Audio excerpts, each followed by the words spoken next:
ಬಿಹಾರದಲ್ಲಿ ಸರ್ಕಾರ ರಚನೆ ಪ್ರಕ್ರಿಯೆ ಆರಂಭವಾಗಿದೆ. ರಾಜಭವನಕ್ಕೆ ಚುನಾವಣಾ ಫಲಿತಾಂಶದ ಮಾಹಿತಿ ಇದೀಗ ರವಾನೆಯಾಗಿದೆ. ಚುನಾವಣಾ ಆಯೋಗ ರಾಜಭವನಕ್ಕೆ ಚುನಾವಣಾ ಫಲಿತಾಂಶದ ಡೀಟೇಲ್ಸ್ ಏನಿದೆ ಅದನ್ನು ಕೊಟ್ಟಿರುತ್ತೆ. ಚುನಾವಣಾ ಆಯೋಗ ಕೊಟ್ಟಿರ್ತಕ್ಕಂಥ ಮಾಹಿತಿ ಇದು.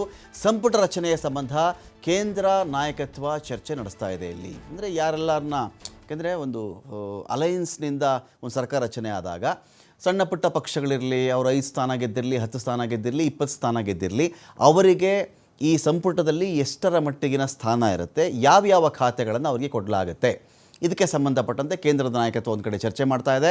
ಅದು JDU ಆಗಲಿ, HAM ಆಗಲಿ, LJP ಆಗಲಿ, NLM ಆಗಲಿ, ಈ ನಾಯಕರೊಂದಿಗೆ ಇದೀಗ ಚರ್ಚೆ ನಡೀತಾ ಇದೆ. ಮುಖ್ಯಮಂತ್ರಿಯಾಗಿ ನಿತೀಶ್ ಕುಮಾರ್ ಆಯ್ಕೆ ಬಹುತೇಕ ಪಕ್ಕ ಅಂತ ಹೇಳಲಾಗ್ತಾ ಇದೆ.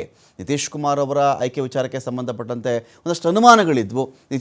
ನಿತೀಶ್ ಅವ್ರನ್ನ ಮತ್ತೆ CM ಮಾಡ್ತಾರಾ, ಮಾಡಲ್ವಾ, ಇಲ್ವಂತೆ, ಅನೌನ್ಸೇ ಮಾಡ್ತಿಲ್ವಂತೆ, BJPಯಿಂದ ಯಾರು ಬೇಕಾದರೂ ಆಗಬಹುದಂತೆ, ಈ ಥರ ಚರ್ಚೆಗಳ ನಡುವೆ ನಿತೀಶ್ ಕುಮಾರ್ ಅವರೇ ಬಿಹಾರದ ಮುಖ್ಯಮಂತ್ರಿಯಾಗಿ ಆಯ್ಕೆ ಆಗುವುದು ಬಹುತೇಕ ಪಕ್ಕ ಅಂತ ಹೇಳಲಾಗ್ತಾ ಇದೆ. ಆದರೆ ಇಲಾಖೆ ಹಂಚಿಕೆ ವಿಚಾರವಾಗಿ ಬಿಕ್ಕಟ್ಟು ಉಂಟಾಗಬಹುದು. ಯಾವ ಇಲಾಖೆಗಳು ಅವರ ಸುಪರ್ದಿಗೆ ಹೋಗುತ್ತೆ ಅಂತ, ಅವರ ವ್ಯಾಪ್ತಿಗೆ ಯಾವೆಲ್ಲ ಖಾತೆಗಳನ್ನು ಕೊಡಬಹುದಾಗತ್ತೆ ಅನ್ನೋ ಒಂದು ವಿಚಾರಕ್ಕೆ ಸಂಬಂಧಪಟ್ಟಂತೆ ಒಂದಷ್ಟು ಬಿಕ್ಕಟ್ಟು ಉದ್ಭವ ಆಗಬಹುದು, ಉಲ್ಬಣವಾಗಬಹುದು ಅಲ್ಲಿ ಅಂತ ಹೇಳಿ ದೆಹಲಿಗೆ ಬಿಹಾರ BJPಯ ಉಸ್ತುವಾರಿ ವಿನೋದ್ ಭೇಟಿ ಕೊಟ್ಟಿದ್ದಾರೆ.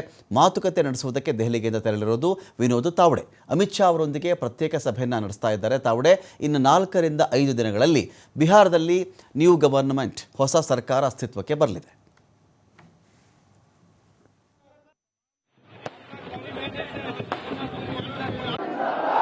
भारतीय जनता पार्टी जिंदाबाद, नरेंद्र मोदी जिंदाबाद, JP नड्डा जिंदाबाद, अमित शाह जिंदाबाद, दिलीप जायसवाल जिंदाबाद, विनोद तावड़े जिंदाबाद, सम्राट चौधरी जिंदाबाद, नित्यानंद राय जिंदाबाद, सभी कार्यकर्ता